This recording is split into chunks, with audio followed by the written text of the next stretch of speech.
మా సిస్టర్కి నేను ఇచ్చిన చాక్లెట్ గిఫ్ట్ ఐడియా ఏంటి అంటే ఫస్ట్ అయితే డైరీ మిల్క్ చాక్లెట్ అయితే తీసుకున్నాను. తర్వాత ఒక ప్లాస్టిక్ కవర్ తీసుకుని దానిపైన red colour and blue colour sketch చేస్తూ ఇలాగా డ్రా చేశాక కొద్దిగా వాటర్ని అయితే చల్లాను. ఇప్పుడు ఒక వైట్ కలర్ పేపర్ని తీసుకొని మనం వాటర్ చల్లిన ప్లాస్టిక్ కవర్ పైన ఈ పేపర్ని పెట్టామంటే కలర్స్ అంతా ఈ పేపర్కి బాగా తగిలి కలర్ఫుల్గా ఉంటుంది. ఇప్పుడు ఈ పేపర్ని మనమైతే పూర్తిగా డ్రై అవ్వనివ్వాలి. ఈ పేపర్తో చాక్లెట్ని ప్యాక్ చేశాక 2 సైడ్స్లో సిజర్తో కట్ చేసి ఇలాగ డిజైన్ అయితే ఇచ్చాను. తర్వాత కలర్ పేపర్స్తో ఇలాగ హార్ట్ సింబల్ వచ్చేలాగా కట్ చేసుకొని వీటిని ఒకదానిపైన ఒకటి ఈ విధంగా అంటించాను. ఎంతమందికి డైరీ మిల్క్ చాక్లెట్ అంటే చాలా ఇష్టమో ఒక లైక్ కొట్టి కింద కమెంట్ చేయడం మాత్రం అస్సలు మర్చిపోకండి. ఇప్పుడు ఒక చిన్న వైట్ కలర్ పేపర్ని తీసుకొని 4 సైడ్స్లో ఈ విధంగా డిజైన్ ఇచ్చిన తర్వాత కలర్ పేపర్తో ఇలాగ హార్ట్ సింబల్ కట్ చేసి దీన్ని అయితే మిడిల్లో అంటించాను. లోపల మనం ఏదైనా సీక్రెట్ మెసేజ్ రాయాలనుకుంటే రాయొచ్చు. అలాగే ఏదైనా విషెస్ చెప్పాలనుకుంటే ఏం విషెస్ చేయాలనుకుంటున్నారు దాన్నైతే రాయండి.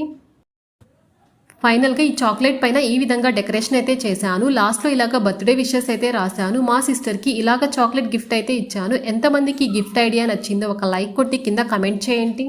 ఈ వీడియో నచ్చితే సబ్స్క్రైబ్ చేసుకోండి మరి.